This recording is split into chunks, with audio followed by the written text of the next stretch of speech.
my companion is walking around again, so you'll probably hear footsteps throughout this. Isn't he cute? Look at him. I'm not saying the acting was bad. It's just a it's just you and me for the rest of our lives. But I'm here. We're here. You're stuck here with me, okay? Yeah. That happened. Hello everybody, and welcome back to another episode of Reviews from the Crypt. Now, we finally made it. We're finally here. The ending of season 1. However, I just got to say this outright. I'm not happy with this episode. I really don't feel like this deserved to be in the world that is Tales from the Crypt. This has no place at all, in my opinion. Again, this is all my opinion. That's why you're here, right? You want to hear me talk and bitch and moan. But in my opinion, this just doesn't belong here. It belongs somewhere else, and I'll tell you exactly why. I know why this differs from most episodes throughout this entire series. But hey, we're here, right? It's really hard to gather my thoughts on this one. Like, I've gone through this in my head so many times, watching it, rewatching it. I just can't wrap my head around how to tell you about it without just, this is going to be kind of a rant almost versus just kind of like a playthrough. This is more of a rant. First of all, let's talk about this. This episode is called Collection Completed. Now, Collection Completed was directed by Mary Lambert. Mary has directed movies such as Pet Sematary 1 and Pet Sematary 2, but she's also directed some music videos back in the 80s for pop stars such as Janet Jackson, Madonna, and the Go-Go's. She even directed a movie that's kind of in the same vein as Sharknado. She directed a movie called Mega Python vs. Gatoroid. Yeah, that happened. And this story is about an elderly couple, Jonas and Anita. Jonas is played by M. Emmett Walsh, and you may recognize Emmett from such movies as Slapshot, Blade Runner, and Critters. So he's been around, but Jonas just got forced into retirement. He finally reached that finish line that we're all looking for, that we're all working day in and day out to get to. But unlike most of us, Jonas is the kind of guy that lives to work. He's been working for 47 years, and he makes that very abundantly clear throughout this entire episode. He doesn't know what to do with his life unless he's working, being a quote-unquote productive citizen, as he likes to call it. But along with Jonas, we have his wife Anita, and Anita is played by the lovely Audra Lindley, who you may recognize mostly from Three's Company. She's that lovely neighbor, Mrs. Roper. But Audra was also in other movies. She was credited in these. I couldn't really find anything. But she was in a Jean-Claude Van Damme movie called Sudden Death. I don't know if anybody remembers that movie. But she was also in a 90s creature feature called The Relic. So Audra's been around. Not in that way, not in that sense. But Audra's been in the business. But her character, Anita, in this story, she's very excited for Jonas to finally have time for himself and finally have time to relax and enjoy life, or what's left of it anyway. But given all this time of him working for 47 years, Anita kind of needed to fill that void of companionship, of having somebody around. Now, most of us, when we need companionship, we get a pet. We get a lovely little animal. Speaking of which, this is my companion. This is Deuce. He makes it a little tough to record videos sometimes, but he's my best friend. This is my companion. In there, red Bubby. Isn't he cute? Look at him. He's my big boy. Well, like I said, most of us get friends like Deuce. However, Anita, she likes to have more than one. They never had kids. I kind of see why throughout this episode. But instead of having kids, she decided to just have... She pretty much has a pet store in her fucking house. Okay? That's all I can equate it to, is it's a literal pet store. When you get the opening scene of the episode, you're going through this home. It's a dark and stormy night. You see kind of a cluttered home, like newspapers stacked knee high, a small fish tank with giant fish in it, bird cages, cat knickknacks, like all of this stuff, right? And it looks a mess. So she's just kind of filling that void with all these animals that you see throughout the episode. She didn't have anybody else around it except for the fucking neighbor Roy that we'll talk about later. So given the news that Jonas hit retirement, Anita is all excited. She finally gets time with him. But throughout this entire episode, and seriously guys, this is how it's gonna go. I have no other way of talking about it. I don't want to do a play-by-play because it's hard enough to watch this episode. I don't want to relive it, but I'm here. We're here. You're stuck here with me, okay? Fuck. You see how crazy my hair is? You see the madness that this episode has done to me? Holy shit. I'm still trying to find find out how to talk about this. Throughout this entire episode, the moment Jonas gets home to finally start his new life, it's a sour note because Anita, she set up like this entire retirement like surprise party, and she's expecting Jonas to be home. She's all excited. She made cake. She decorated everything. She has guests hiding in the kitchen to surprise her, and she's just super giddy to be a loving wife and go into the golden years with him. So she hears like this ruckus outside. She's like, oh, he's here. She goes and opens the door, and she's ready to scream. She's like, oh, surprise.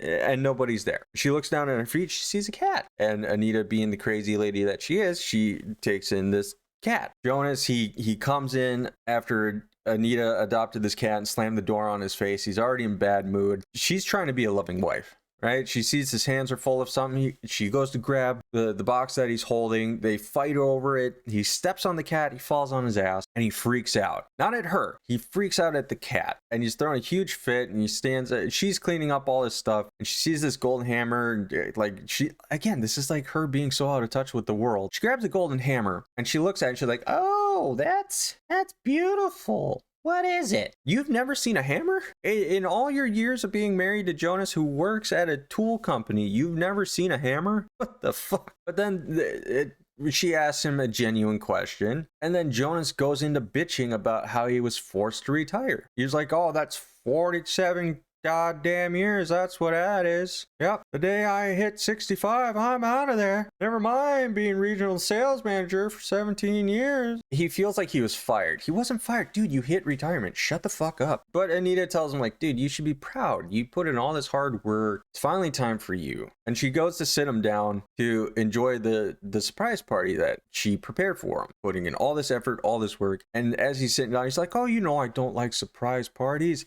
And as soon as he sits down on a squeaky toy. It's not even a sharp squeaky toy. It's just a hee-haw. And again, he just freaks out. Literally 2 minutes after his first explosion, he rages again. But this episode is it's one note. It's linear throughout the entire thing. It's just monotone. I don't enjoy it. I really don't, because not only is the main theme animals, but it's Jonas yelling at every little thing in his life. That's all he does. The moment he walks through that door in the beginning of the episode, he's a grumpy piece of shit. He is a curmudgeon through and through. I'm not saying the acting was bad. They played their roles just fine, but the writing of everything in this episode did not fit. And he's getting all pissed off about a squeaky toy being in his chair. His wife's trying to calm him down and defending the cats as if they were children, saying the cats would never do that.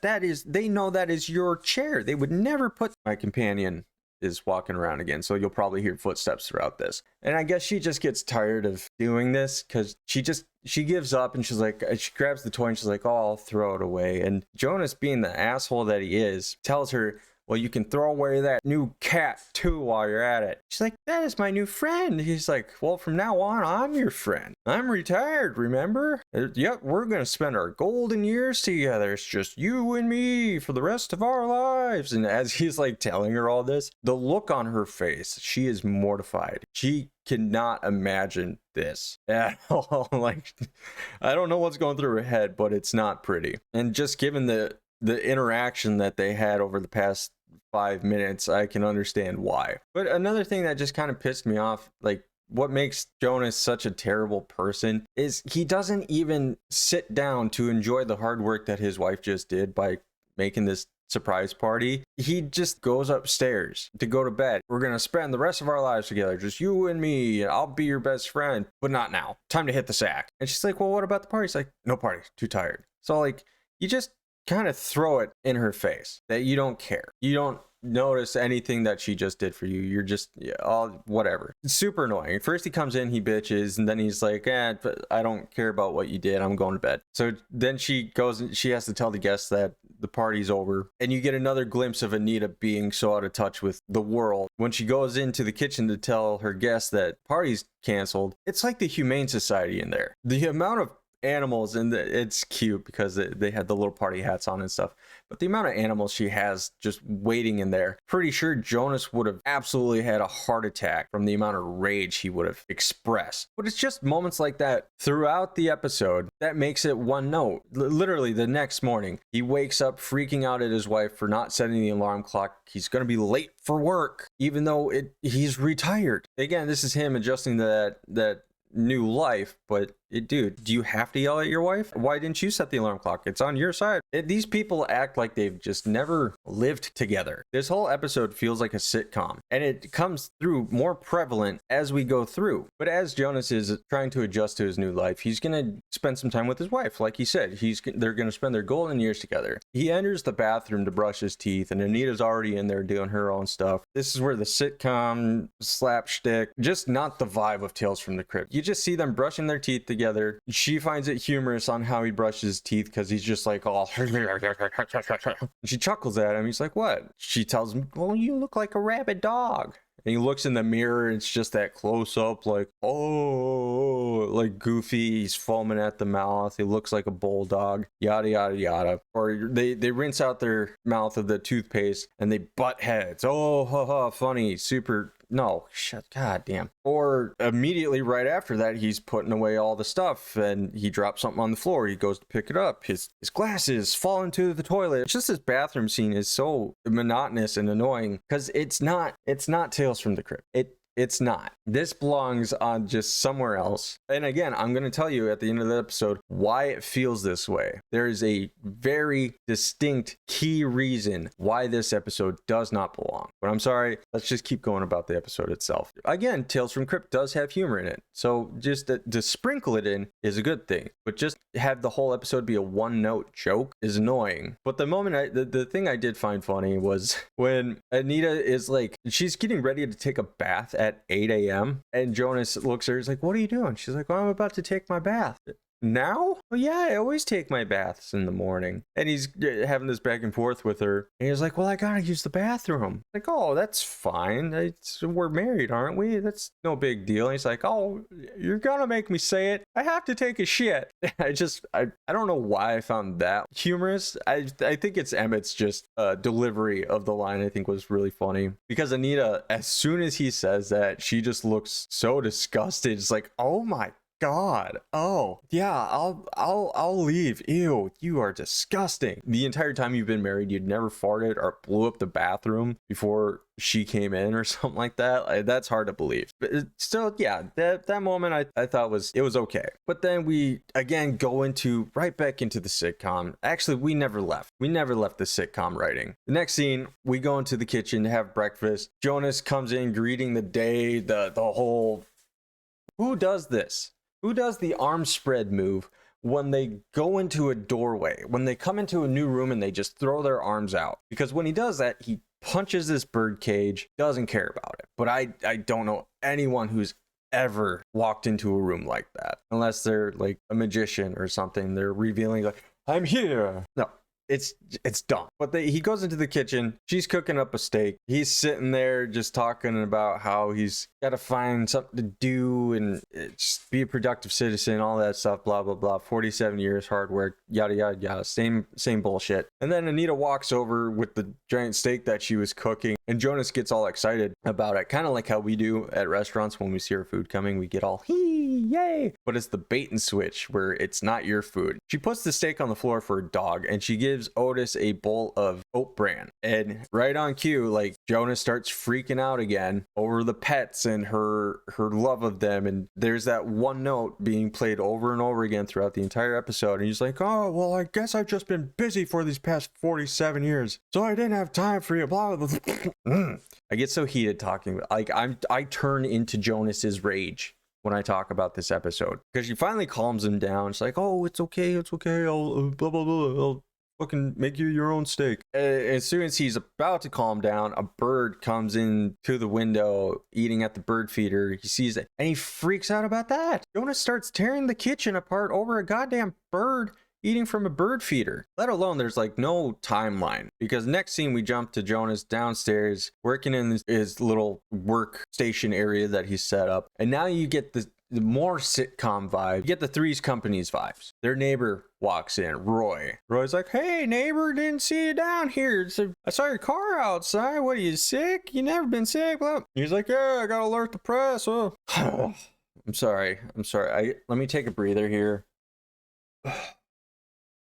If you thought I hated the last episode, this one takes the cake. I think this is the worst episode out of the entire series. Again, it's so hard to talk about this. So you have Roy's interaction with Jonas downstairs. He's bringing him like model airplanes as a hobby to start up, and Jonas is like, nah, I gotta do man's work. And he's got these gardening shears, but he almost cuts Roy's nose off. You worked at a tool company for 47 years, and you're treating your tools like this. I'm assuming you got fired. You're not really retired. I'm assuming you got fired and you stole that golden hammer on your way out. But anyway, they go outside. Roy and Jonas have a conversation. He's doing head trimming or whatever. He starts talking about his concerns about his wife and her love for animals and all this weird stuff. And he's like, I'd really appreciate it if you didn't tell anybody. And Roy looks at him and says, dude, you're the only one that doesn't know. The whole neighborhood knows. She sits out in the front yard with squirrels on her head. Your wife's nuts. He's like, what? Squirrels?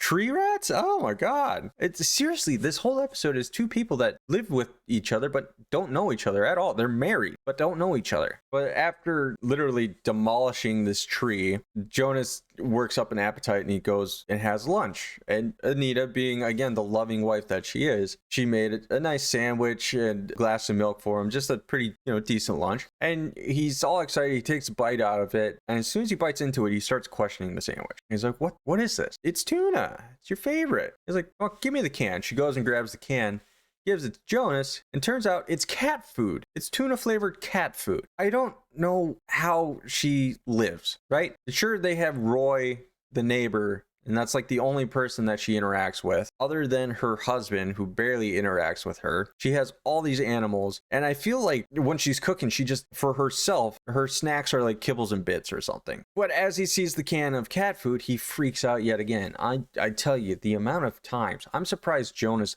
lived this long to hit retirement without having a goddamn heart attack. I'll say it again and again, just like how this episode repeats itself over and over again. That's all it is Jonas yelling. Look at my face, guys, look at my face. This episode. But we have to do it. We have to go through each, the good, the bad, the terrible, the ones that don't belong here, even the movies that is Tales from the Crypt. That's what this review started as. That's what I wanted to bring to you. I just forgot about how bad this episode was. So after another freak out session, it gets interrupted by this beautiful meatball of a bulldog that comes barreling through the doggy door like Winnie the Pooh. And Anita greets him all loving and happy. She's like, oh, Jonas! And her husband looks all confused. Like, what did you just... What? Well, his name's Jonas. She's like, you named a dog after me? Like, yeah, he reminds me of you. And she's like, oh, I'm sorry. No, don't apologize. I'm flattered, honored even. Why don't you come on? And he's just being a real dick. He's like, well, come on in, sit down. You got a sandwich already made for you. Just being an asshole. Sure, your wife fed you cat food, but you don't have to be like that. My God. And then more things that just throw you out of that episode. You have no grasp of time of where you're at, because now we're in the living room watching TV, and it's more of that sitcom stuff where it's just taking little jabs at Jonas because he's watching expose on Elvis and his dogs. So it's more animal talk, and he starts coughing, right? Just hacking up a lung. And Anita is like, oh, that sounds bad. He's like, it's nothing, just probably coming down with a cold. And she says, it sounds like a hairball to me. Anything that comes out of her mouth triggers him. Why are they still married? Why are they still together? Because he starts freaking out about this. And he worked himself up so much that he's starting to get a headache. And he asks his wife, after he just yelled at her, to go get him some aspirin. She's like, oh, okay, I'll go get you some aspirin. And she comes back with a plate and a single brownie on it and a glass of milk. He's like, dude, I told you to get aspirin. She's like, just eat it. And he takes a bite out of it and he chews it and he hears a crunch. He's like, what was in that? And she's like, your aspirin. Immediately, he's, again, the temper, the rage. Why are you feeding me medicine like I'm one of your pets? I am not an animal. I am a human being. Just... I have a feeling Anita's a furry. I'm just going to throw that out there. So after that little episode. We fast forward again in time. I don't know if it's the next day or what, but we see Jonas back down in the basement. Roy comes down with yet another airplane, and this is why I question where we're at in time, because Jonas just throws it into a giant pile of unopened modeled airplane. But then Roy and Jonas have this conversation. Roy tells him, like, hey buddy, I know what this looks like. It may not seem like much, but you just gotta slow down a little bit, let life pass you by. And I will take this from the episode, because Jonas says sort of a carpe diem type saying, and I kind of like this. He says, the day you let life pass you by is the day you start to die. It's kind of a seize the day type of thing. I'll take that. We'll put one up on the board. Put one up on the board for this episode. You did good. Whoever wrote that line, you did fine. But after telling Roy that he wants to seize the day, he starts confessing to him about the weird stuff that's going on, about how she's treating him like an animal. But he doesn't know what to do. So Roy kind of plays marriage counselor. He's like, well, have you tried talking to her about it? Instead of, I don't know, not yelling, just actually expressing how you feel about all this stuff. He's like, oh, you know what? Now that another person says that, no, Roy, I have not tried that. That's a good idea. I think I'll go do that right now. And then you get the shot of Anita sitting there reflecting on all this information, having an epiphany and saying, oh, well, you know, I'm sorry. I never thought about it that way. I guess I've been so wrapped up in all my own stuff that I didn't stop to think about how it made you feel. You know what? From now on, let's have a fresh start. Starting today, let's start over. I'll rub your stomach and you can lick the back of my leg. There's that sitcom shit again where she's talking to a cat in the kitchen. Meanwhile, Jonas is peeking in through the window. And instead of going in to finally talk to her about all this, he's like, you know what? I'm good. I don't need to talk about it. I'm just going to bury it away and I'm good. But now this is where the episode starts to finally take a turn, because now we're outside doing some more pruning, destroying the landscape that is their backyard. Anita brings him a pitcher of lemonade. Again, being the loving, caring wife that she has been all these years, still caters to him. And she tells him, hey, I'm gonna go clean out the fish tanks if you need me. And he just shrugs it off. He's like, whatever, get out of here. So he's doing his shit, and the cat from earlier, Mew Mew, comes up, and we all know how cats and glasses work together. They always knock him over, and that's exactly what happens. Mew Mew knocks over the pitcher of lemonade, and instead of Jonas freaking out, he tries to coax the cat over to him so he can kill it. So he can kill the fucking cat. Luckily, he doesn't do this because it turns right back into comedy. He trips into a basket and then falls into their backyard fountain pond or whatever. And so he walks back inside, up the stairs, tracking mud all throughout the house. More work for Anita to do later. And Anita comes out of the bathroom and she sees this swamp thing that is Jonas.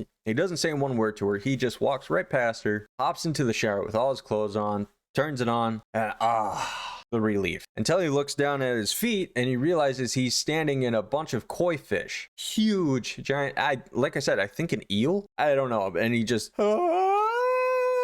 starts screaming. And then I think we jumped into like a multiverse type deal, because different day and Jonas comes in super happy, super cheerful, all excited about something. He found a new hobby that he's all excited for. And Anita's all surprised by this because, I mean, throughout this entire episode, you've seen him just be Oscar the fucking Grouch. So she's like, oh, what's got you all excited? He's like, I found a new hobby. Oh, it's going to be great. I love it. And while he's talking to her, he trips on this dog bone. She's worried that it's going to be another blow up. But instead, no, he keeps his cool. He's all happy. He's still good. He still has that pep in his step, and he goes waltzing out the door. And now I guess a few weeks pass, and Anita and Roy now are outside talking about Jonas's new attitude and how he's really kind of quieted down, and but everything else has gotten a little too quiet. She asks Roy if he's seen any of the animals around. He's like, no, that's kind of weird. They haven't seen anybody. So Anita tries to track down all her friends, and she opens the basement and calls down to Jonas, who's down there. And this is why I say, like, anything she says just pisses him off, because when she calls down, he's just like, no, I told you not to come down here. you stay up there. Don't you come down here. And she's just like, I'm just looking for my dog. Have you seen Jonas? She's like, oh, yeah, I think I heard him out back. You better go quick. So she's all excited. She goes outside and she sees Jonas standing there in the yard in the dark. And she's all concerned. She's like, oh, Jonas, where have you been? Come here. Come here. And she slowly starts walking closer to him. But you can kind of tell something's off about him. Like, it's not the Jonas we know. And the closer she gets, the next thing you see is his eyes light up. Then you see behind her husband, Jonas, playing with this controller, flicking the switch back and forth, that lights up the dog's eyes. Jonas's new hobby is taxidermy. And Anita is mortified. Not only mortified, she's terrified. She's like, how could you do this? I found a new hobby that shares our common interests. You love animals? Now I can learn to love them too. And she's like, you're crazy. What is wrong with you? These pets are like my children. He says, good children ought to be seen, not heard. And that right there is how you know they never had kids. Not even a whoopsie do. I don't even know if these people have slept together. Can't imagine all the 47 years of hard work ever put in work in the bed. You know what I mean? Now,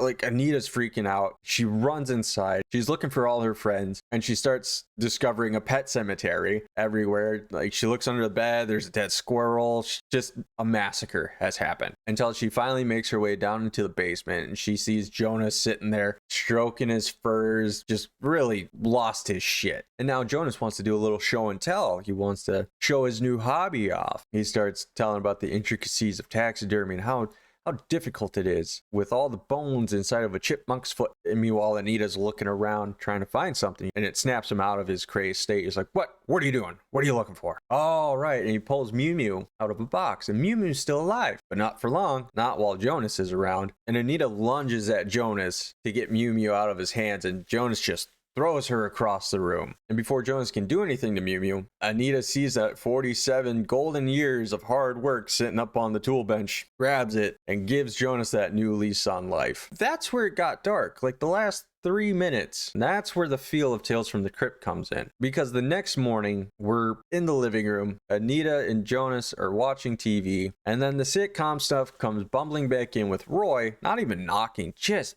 barges in and says, hey neighbor, how's it going? How's Jonas doing? And Anita says, oh, he's doing great. He's finally learning to slow down and really letting life pass him by. He is much happier now. And then she reveals her handiwork of stuffing Jonas. He kind of looks like Sally from A Nightmare Before Christmas, but it ends on just a close-up of Roy's reaction, and it looks like Roy's trying not to smile during all this, but he's just like, oh, and just, yeah, that's the episode. That's the whole episode. Now I'm going to talk to you. I know I've been telling you like my distaste for it, so we don't need to go over that. You already know my displeasure. Now I'm going to tell you why this one was so different from all of these other episodes. There is one key thing, and it's the writers. Now, most of the episodes have the same writer, Stephen Dodd. He's pretty much the main writer throughout this entire series. This episode has 3 different writers, and their backgrounds have no business being in Tales from the Crypt. Let me tell you why. The first writer we have is A. Whitney Brown. The only other stuff this person has done writing for is SNL, Saturday Night Live. That is the only other writing this person has done. He's a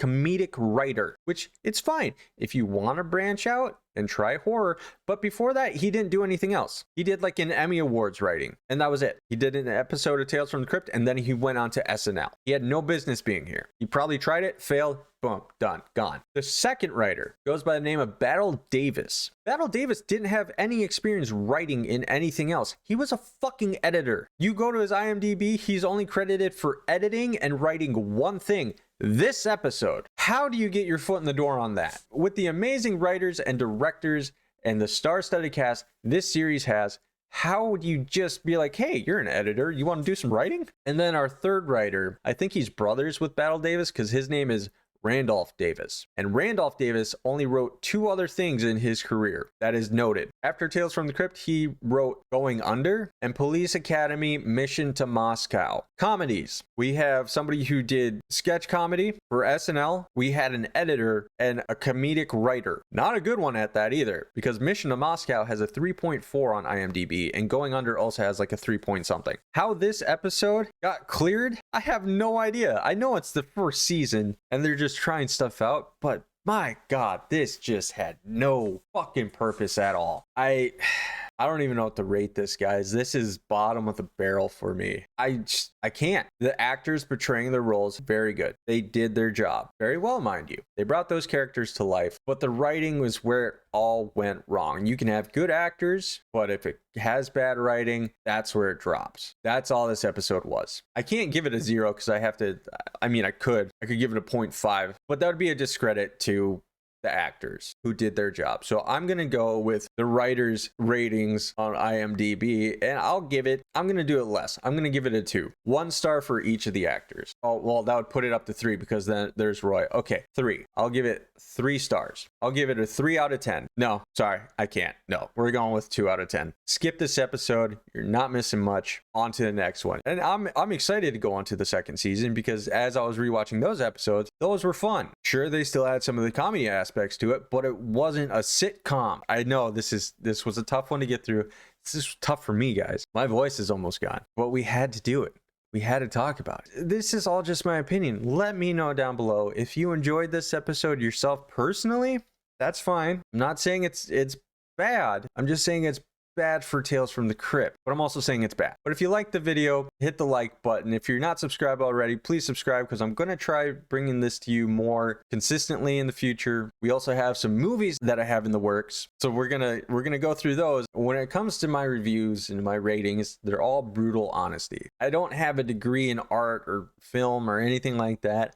I just like what I like, and hopefully you guys like what I like too. That's why you keep coming back, right? But leave me a comment down below what you thought, what else you would like to see, and we'll try and work it in, right? Thanks so much for watching, and I'll catch you in the next one. Bye.